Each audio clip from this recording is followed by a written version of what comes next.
Welcome back to this latest episode of Japan's Top Business Interviews. I'm your host, Dr. Story President Dale Carnegie Tokyo Training. My special guest today is Hiroshi Ali, who is the Chairman and CEO, President of Palo Alto Networks. And your beautiful offices here in town, great, in Uchisawa. Thank you. I used to work in this location when I worked for the Shinsei Bank. Oh, that's right. Okay, It yes. used to be the old Shinsei Bank headquarters here. So looking at that view of Hibiya Koen, very reminiscent of the good old days. Yeah, so it's good to be here. Tell us a little bit about your background, your career. You've had a number of big jobs in Japan. So tell us the Japan connection and how you got to this point. Sure. Well, Greg, it's great to be here. Currently, I've been at Palo Alto Networks Japan, and so I'm the managing director, president of the Japan operations. Right. My quick background: I'm born and raised in Japan. Right. From Tokyo?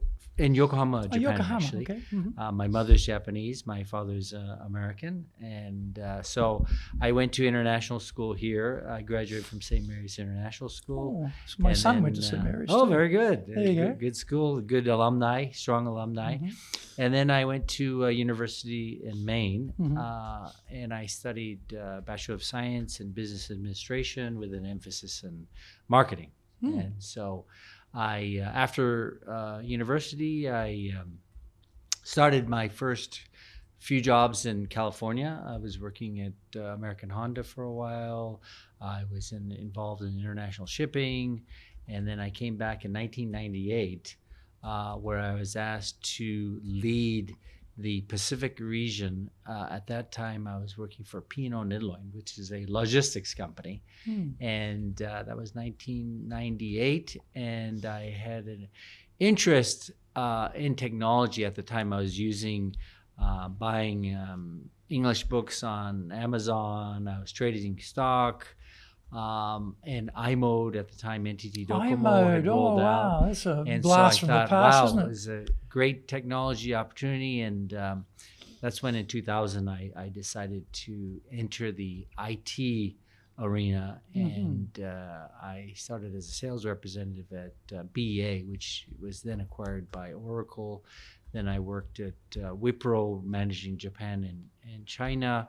And then I was... That's not bad. There you go from in sales to running Wipro in Japan. Yes. In one bound. That's very impressive. Then, I was running a BA after 6 years as well. Oh, okay, right. And I got involved in web application servers and technology. That's where I was interested in seeing the opportunity and potential of helping Japan. I felt that Japan was advanced in technology, and yet on a day-to-day basis, when I talked to peers, co-workers, the use of technology, I thought was still behind the United States, especially. And so that was my personal interest. And then from BEA, I got into the IT services side of implementation, offshoring, leveraging resources from around the world. And then we had, in 2011, we had the, as you know, the big earthquake, and it was hard to get in touch with people, the tsunami. And at the time I was talking to a company called F5, which was mainly high-end transactions, and had an opportunity to work for them. And then well, they were buying companies, or no, F5 was a company that they have a product where it's really high-end transaction over in the internet. And managing the traffic. Gotcha. I understand what you mean now. Yeah. And from there, in speaking to customers, about a little over 10 years ago, I was talking to most of my customers, and I'm always looking to try to help my customers and what are they looking for. And at the time, cybersecurity was something that was coming up in their mind, and that's where I saw a big opportunity and potential, especially building up to the Tokyo Olympics, that there would be a very a big need for cyber and especially around security. And so I joined Palo Alto Networks 10 years ago, and I'm still here today, and very busy. The working. need hasn't gotten less, has it? The need has, it hasn't gotten less. Unfortunately, there's a lot of cyber activity, nation state with the wars going on, Ukraine, Middle East, Israel, and Middle East, and so there is a lot of activity, and so and the strategy of how people used to secure their network, or now in the cloud, or their security, their operations, has changed from having point solutions to more of a consolidated approach of security being a must and helping their business. And so working with customers and how to transform their businesses, revisiting how they should think about security, not just about today, tomorrow, but in 3 years, 5 years, and then also now with AI and how that's going to be leveraged in the future. So when you started your leadership career here in Japan, you were raised in Japan, raised in Yokohama, and school in the States, and you come back.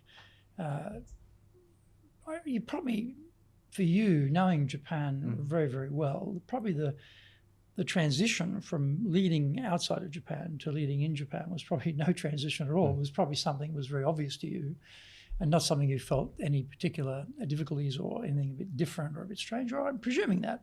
Or did you find that, okay, this isn't quite, because when I was living here and I was a student here at high school, I wasn't running a company, and I built up my expertise in the States running companies there, and now I'm here, and it's actually, I sort of know Japan, but I didn't really know Japan business culture so much as a young man.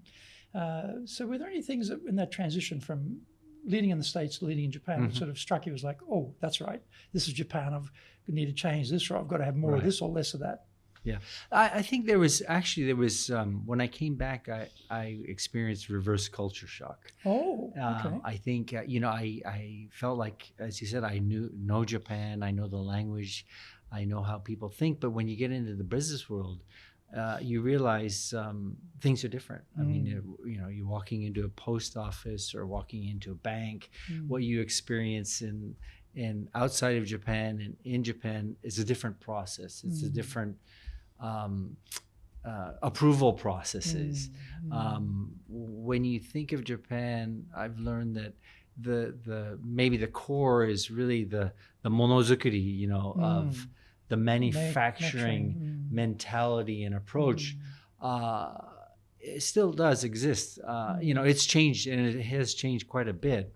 But I think that part of the culture also is very process oriented and very structured, and that's part of the culture as well. So I think that I had to learn that the approach may not necessarily work on the approach that you would take outside of Japan, and coming into Japan, you really have to step back and say, well, wait a minute, how are things being done here in Japan? And if you think about the process, the way companies have been running from a making things, it's a different approach. And so now I appreciate that. But I think that there was a learning curve of understanding how things get done. And even today, depending on companies that you're working with, how far have they transformed, how far, and depending on the size of the company, what their processes are, it varies. I was just doing a review with one of our teams and going through opportunities, and each opportunity may vary depending on the processes. This company will take 3 months to process an order, whereas another company will take 1 month, right? Because they're using newer technology. Another company still may be going through an approval process that is still very, elaborate elaborate, with a hunk on with the a piece of hunko, paper the and moving stamp, around. and moving Yeah. around. So, Yeah. I think all companies are going through this globally, but even within Japan, I think there's different processes that exist in different, and even in different parts of the region as well. I think that I was in Osaka last week, and I find that a lot of the companies in Kansai are very eager to grab new technology, try things different, and you even see that in food and culture within Japan as well. And so there's a different approach, even within Japan, depending on I think Kansai in particular. I lived in Kobe for Yes. 4 years, and the culture down there is very businesslike, isn't it? It's like yes or no. Yes. And if we're interested, yes. We're not interested, no. I like that, And sometimes in Tokyo, you're not quite sure what the result is. Right. It's a definite maybe, Right. But in terms of, you came in, and then when you stepped up to your first major leadership position, what would that have been? Your very first major leadership position in Japan? I think one of the biggest positions I had, in each of my roles, when I started at BA, I started as a sales rep, and then after 4 years, I was running the organization. The whole thing. Wow, and then okay. from there, I went to Wipro, and I was I went right in at the top. Right. And so from each of those roles, I think I've continued to learn and different stages. But I think my role today is probably, I've been here for 10 years. We've grown from 50 people to over 350 people. The business is strong, and we're looking at tripling our business in the next 3 years. Wow, fantastic. And so I think that, now is, this is probably the biggest role that I'm experiencing. So that first transition from being in the sales and selling and then going into leading, what was challenging about that? Because for a lot of people, they want to step up, but it's to the unknown.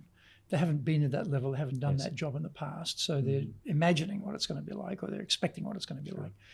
In your case, what was that like to make that transition from being a colleague to being the boss? Yeah, I think, stepping into that leadership position was really a lot of listening, versus driving and taking action, spending a lot of time with the teams and really getting to know, where are we on the talent, the capability of who can do what and how far can we stretch, and also listening and learning and asking a lot of questions as well, and that was really to figure out how I can help the teams, right? Where there were gaps, where we were strong, where our weaknesses are, where are the opportunities. So a lot of asking questions and a lot of listening. I think that was really important to as you move up as a leader. And then in Japan, I think building the trust and really getting to win the hearts and minds of your teams. From being a one of the team to the leader, and creating that vision and being clear on where we want to go. I think that was very important to set the stage and build the platform, and then to make sure that everybody was enabled, and if they weren't, how can I help them be successful? And through that, by doing that, I think I was able to gain trust and prove that I can move to this leadership role and phase. Yeah. And then the other interesting transition is when you're coming from inside up, you've got existing colleagues, but you're now the boss. That's one transition. The other transition is you come from outside, and they all know each other. They've worked with each other for a long time. Some of them probably thought they should be the president, and bingo, you turn up. So what was your transition like from going from boss of one company to boss of a new company, coming in completely from outside? How did you approach that? Well, I think I always believe in a 30, 60, 90-day plan, right? Mhm. And I think you really, those early days are very important to figure out, who's on your team, who's Mhm. not on your team, Mhm. the team that you have, that you've inherited. And really, it's kind of the same approach, really listening, asking a lot of questions, finding out where the opportunities are, and building trust through that, but also making sure that we're aligned with, if it's the corporate goals, or is there a mission vision locally, is that in place? And making sure that those fundamentals are in place in the first 30 days, I think is very important to make sure that we're pointed in the right direction, right? And then the next 60 days was really following up, taking action where I could take action immediately without, of course there's a short term, midterm, and long term, but the changes that need to be made, I think, I address them as quickly as possible, and making sure that everybody understood that, what we're doing and where we're going. That's always interesting questions, because you talk about vision, mission, values, and I've mentioned this before on this podcast with other leaders I've interviewed, that as training companies, we come into the company and we're going to do some training, and they often have the framed vision, mission, value statement on the wall. You take it off the wall, you turn it around, you ask people, what's the vision for the company? Nobody knows. You know? What's the mission? Everyone's looking at each other. Right. Out of 30 people, these are middle level managers, 30 people, probably there's 5 values, they bet probably 2 or 3 collectively. Yes. That's it. So you often think, wow, the senior leadership is sitting up on the top floor somewhere, imagining that from top to bottom, we're all aligned here. We know where we're going. We know what we to do here, and we have a commonality of purpose. But in reality, if you can't remember it, how on earth are you supposed to live it? So I always wonder about that disconnect between what you imagine is going on and actually what is happening. So how did you get around that sort of problem? I think it's addressing it. What is our mission? What is our vision? And going through it. I think it's important to actually sit down and go through it. And do people remember it? And I think you're right. A lot of people don't remember it, and it's a reset. And I think that's an opportunity, and it may be already be in place, but it's also reconfirming that everybody understands, or making changes where it needs to be updated or upgraded from something that maybe was created 10 years ago, right? So I think it's important to really address it, and maybe even do a reset, and walk through everybody understanding, are we clear on what our mission and vision is, especially with the leadership team. I think that's important to take that time to really do a reality check, and then also work on, okay, maybe we need to all get on the same page here. Well, often too, the words can be interpreted quite differently. You read it one way, but someone else reads it maybe slight nuance and variation, or the interpretation is slightly different. So getting alignment around what it actually means, having that discussion is important, isn't it? Yeah, and also, if I could add one thing, is that making sure that, okay, if there is a global mission or a corporate mission and vision, is that aligned locally, or does it really make sense locally? You could have a mission or vision statement that just doesn't mean anything for the Japan market, right? Or the words are just not quite right. Even in English, it might not be quite right. But on top of that, okay, is it appropriate for the Japan market? Does it make sense for the Japan organization, or even the leadership team? And even the translation too, because often these things are being taken out of English into Japanese, and you often find it's translated, but actually when you check the translation, you realize, actually that's not quite hitting the mark on what was meant there. Exactly. It's a literal translation, but it's not actually the nuanced translation. So you've got to check those things too. Yeah. And maybe what is the right, word for Japan, and is that which makes more sense, which then ensures that everybody is aligned, or we have that discussion, right? Like the classic, we're going to empower and engage our people. Right. Yeah. Can't even translate that into Exactly. Japanese, Yes. It's all katakana. Like, oh, what does that even mean? Yeah. So what about when you moved from Wipro to Palo Alto Networks, where you're coming in, you've had the experience now of coming in from outside. So, and it's slightly probably different industry than what you're doing with before. So again, you're very much the outsider. You've come from a bit of a different background, but you're the leader, but you've had that bridge. So, okay, I know what to expect this time. How was that transition into a new company this time, the second time around?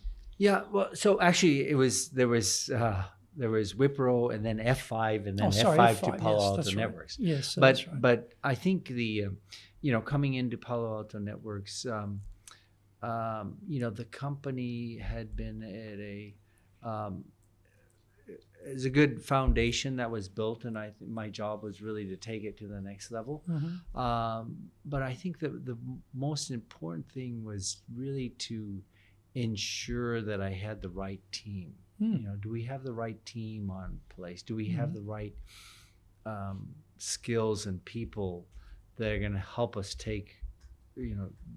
build the business 10 times in the next 10 years? And that was the plan that we created. And that was a plan that when I came in, I was clear that this is, the market potential is here. Here are the facts. Here's the addressable market. Let's work together to create a plan. And that was 350 today, but when you joined 10 years ago, how big was the firm then? We had less than 50 people. Wow, so you've grown tremendously. Yeah. And we did build a plan that was 10x, and we've built the business to 10x. Well, congratulations, that's fantastic. Thank you. But I think it was really spending a lot of time with the team, making sure that we were one team.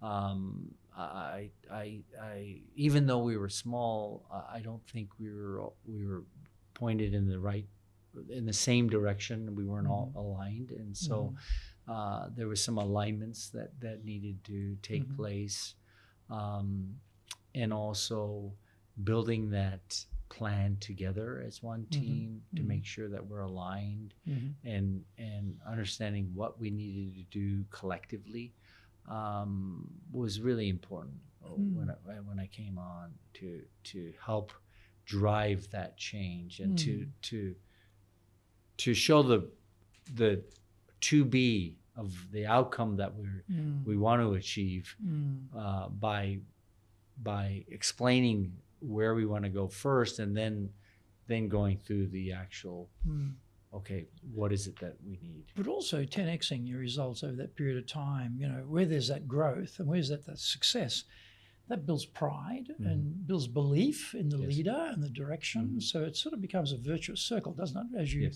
As things get aligned and start moving, people go, oh, okay, we're on the right track here. This is going well. In terms of getting engagement from teams, you've run a number of teams in Japan. If someone was thinking about, okay, well, I'm coming to Japan, I'm going to run a team here, how would I get people engaged? And how to engage them in the States, what would I do in Japan to get people engaged? What have you found works well to get people engaged in their work? Well, I think, at the end of the day,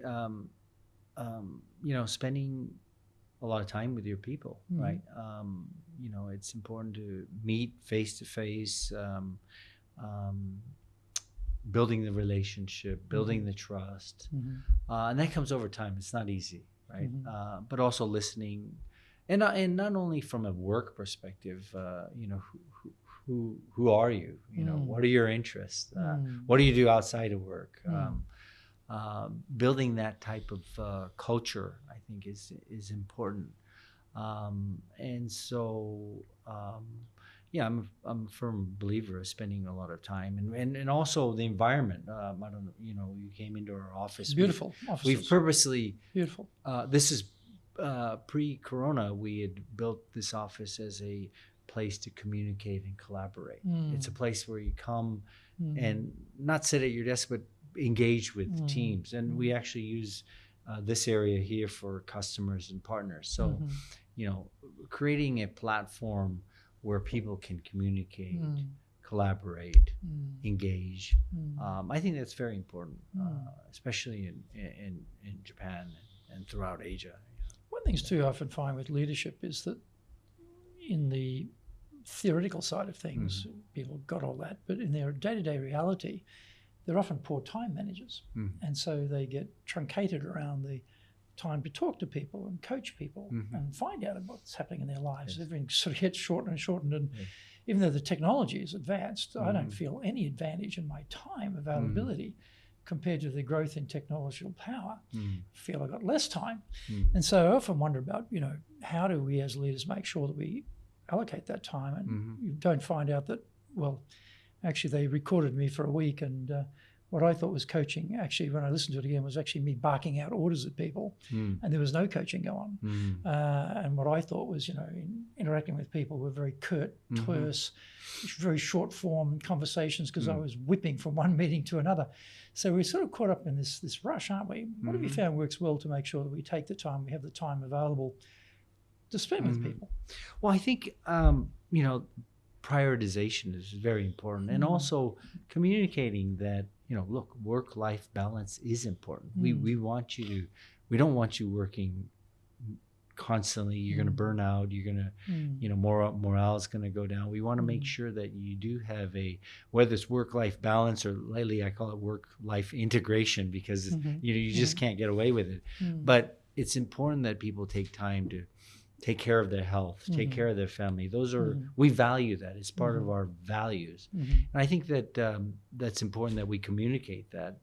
But at the same token, having the clear set of goals, where we want to go, that also helps prioritize where we should be allocating our time, whether it's, with our family or from a business perspective. Do we really need that meeting? Does that meeting really make sense? Do we want to spend that money? Let's really think through what our priorities are.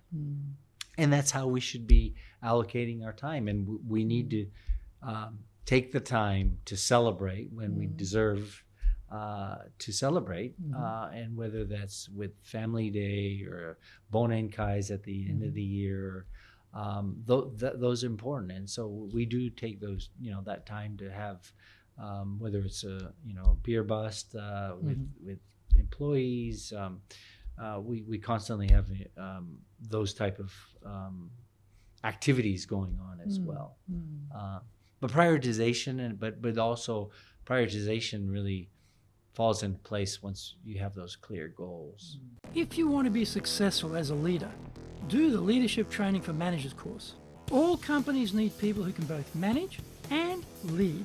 Leading people screams out for real skills in communication, dealing with all different types of people, being excellent at innovation, planning, delegation, handling mistakes, doing performance reviews really well, and inspiring and motivating the team. Do the Leadership Training for Managers course now in either Japanese or English.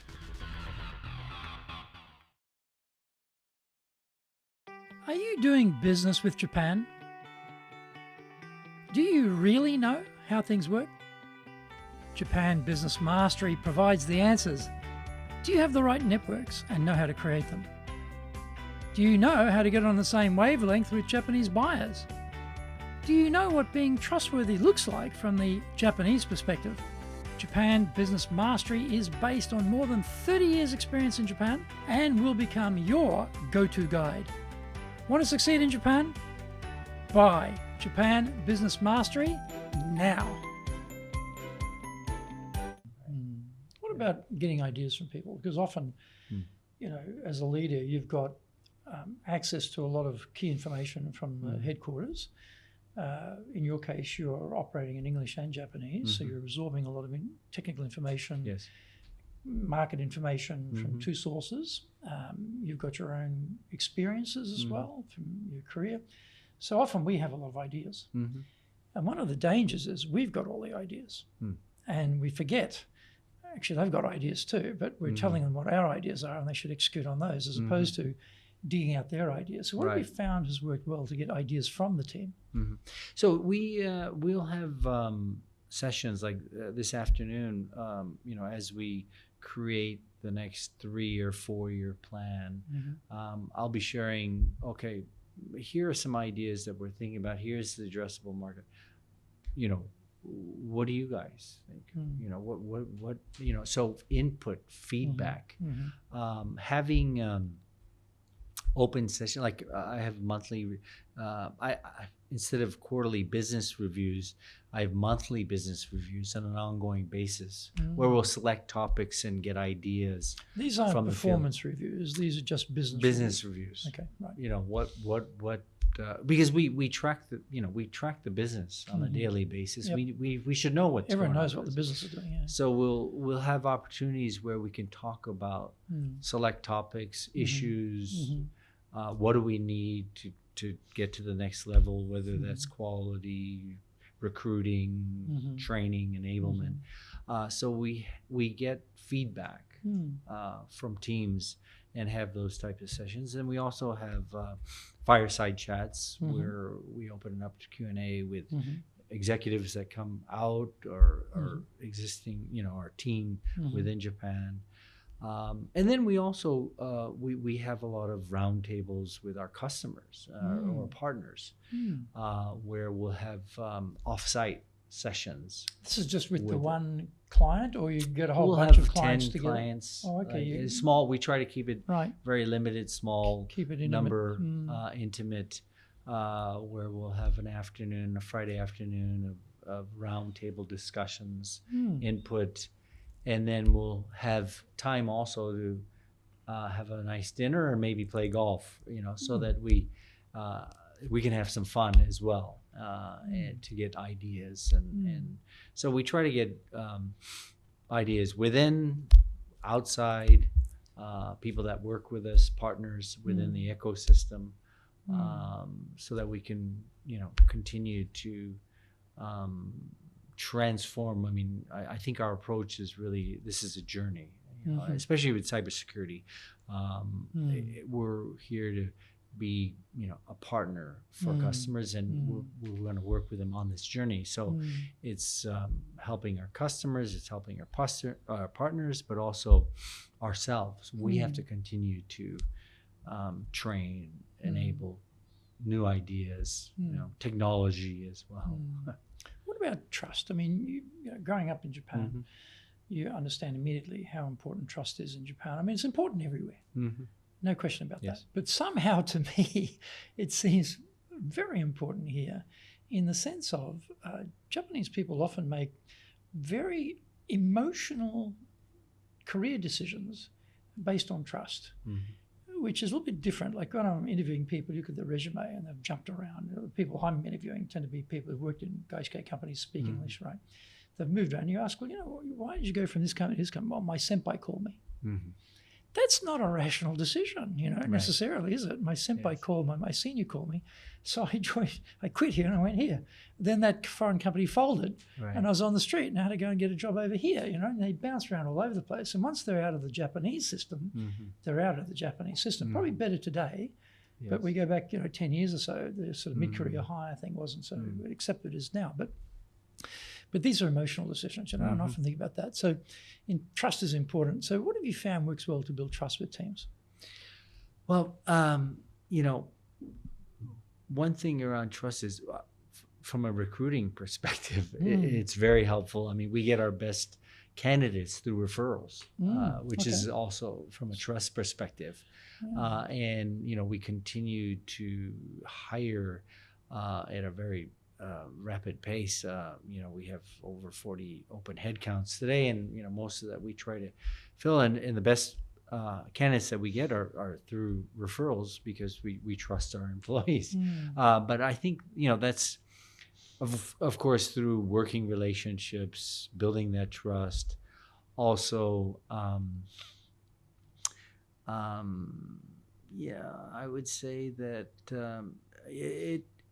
earning the right to trust is very important in Japan. It's very well, the value. I think the value system in Japan takes very high respect for value, and there is some history of like you said, the senpai kohai, but also building trust is working together through good times and bad times, being there always for your employees, helping them out. And that's just, I think it's just through work, day-to-day life, and working with people, understanding them, what they want to do, and being honest, right?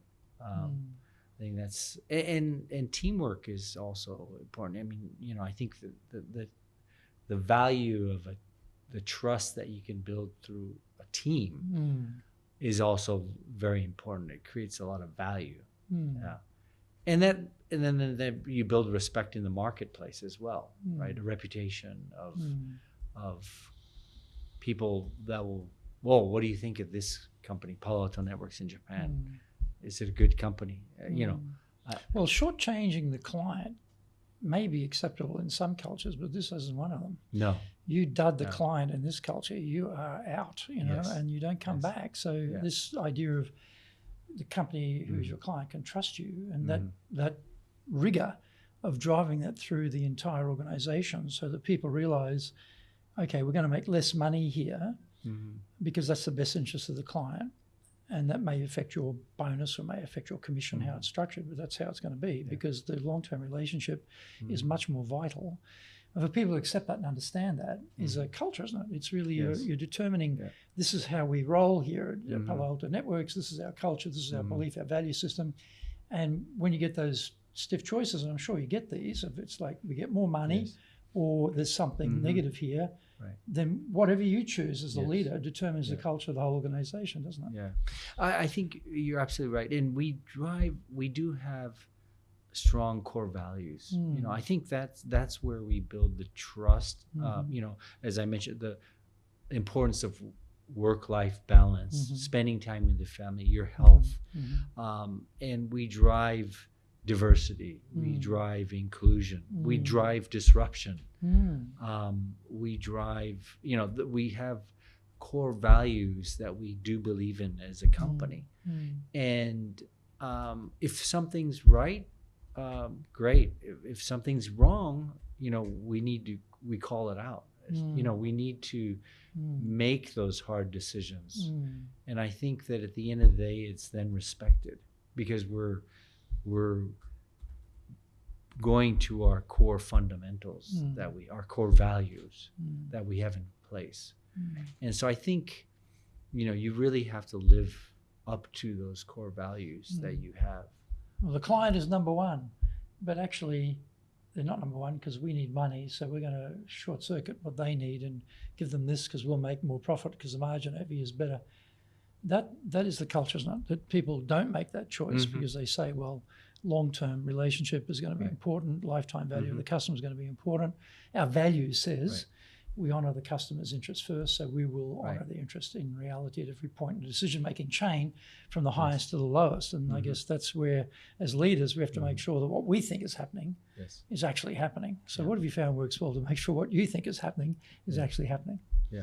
Well, I think, ongoing training is very critical, right? We do a lot of training, whether it's around ethics and that really follow our core principles of our values, I guess. And so we do a lot of training and we do a lot of checking, whether making sure, whether through its customer satisfaction, partner satisfaction, employee satisfaction, what are we doing right? What needs more improvement? What are we missing? So we do have regular ongoing training around our core values. And also, from an ethics perspective, we need to make sure that we're following the right guidelines of what's right and what's wrong, right? Compliance is usually a after the fact entity, isn't it? Like you have, okay, here's our guidelines, and then something doesn't go well, and then compliance comes in and cleans up the mess. But it's much better if there's no mess to clean up because people are self-correcting or they're making decisions that will not get into any compliance requirements. So that's building, again, that culture, isn't it? Yes. In terms of if someone was to call you up and say, hey, Hiroshi, I've got this big job in Japan. I'm going to be running the Tokyo operation. You know, I don't know Japan. I don't speak Japanese. Tell me, what can I do here to be successful? What advice would you give them? I think really understanding, okay, well, what outcome you want, and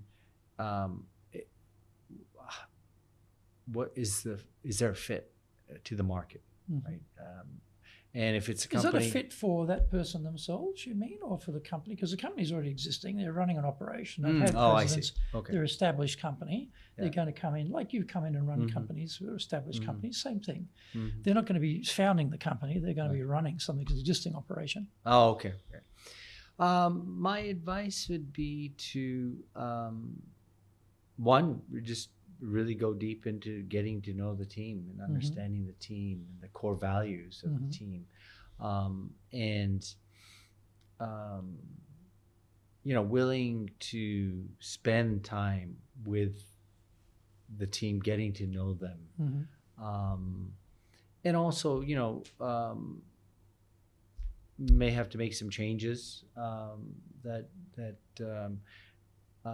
need to get aligned with the corporate goals, making sure that there is alignment with what needs to be accomplished, to make sure there's no gaps.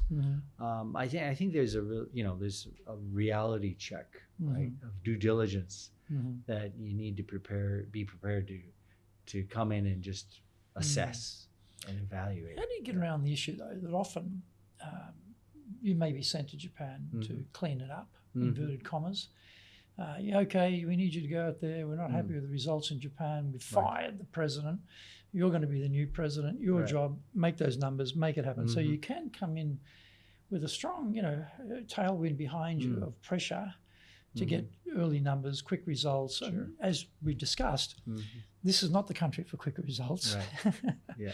It's not the country for suddenly you're going to screw your clients and get a low-hanging fruit basic number return and expect there's going to be a business in 5 years' time. So there is that contradiction between the speed entity of which maybe headquarters is thinking and your ability to actually execute on that. So any advice for them on what they should do around that? I would dig into trying to understand what gaps may exist, because quite often I think that there's some local requirements that are needed that were never clearly defined, and it could be minor things of whether it's the translation or the wording, the product fit, support, how you're catering to the market, are the pricing issues. Often I find that that actually nothing was broken. It was just a matter of understanding what was really needed and how to fulfill the need. Whereas oftentimes what's created globally just doesn't fit locally into the Japan market, right? And so there's gaps that need to be understood, and it may not be broken. It's just a matter of truly understanding and really working with a team to understand what their thoughts are. Have they been really heard? Has their voice been heard on the ground? To fill the gap, to really help. And often in Japan, the voice is not heard, because you hear this all the time. The Japanese team members do not speak up in global meetings, be it in person or online. Sure. They have a frustration, but they won't voice the frustration, or they send the email. Hi, Bill. Saw your team did really well in the Super Bowl. That's fantastic. It's getting a bit warmer here in Japan during the winter. Blah, blah, blah, blah, blah. And what's the point, And actually, they've got a burning platform problem right here. But the person receiving the email has got no sense as a burning platform to go and fix it. And so often there's that difference of communication, and they're thinking that they'll understand, they'll get it, but actually they're not understanding it at all. And so this mismatch of communication can often blur the lines of what's required too, can't it? Yeah. How do you get around that problem? Well, I think, going in, having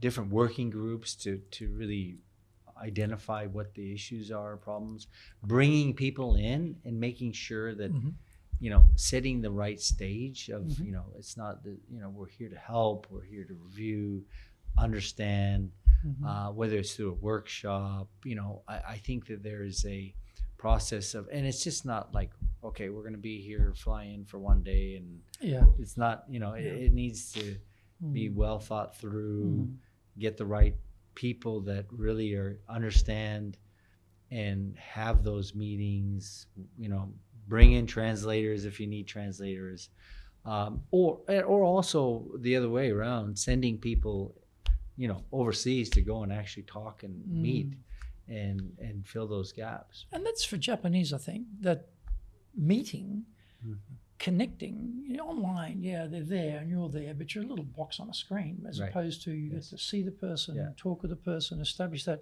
human connection. I think for Japanese, they want that human connection. Yes. They want that trust. They want that relationship, because then they feel they can speak more freely, have a more true conversation. So, but maybe Western's a bit more transactional. I don't know. Maybe we do it online, we do it on the phone, we move on, done, move on.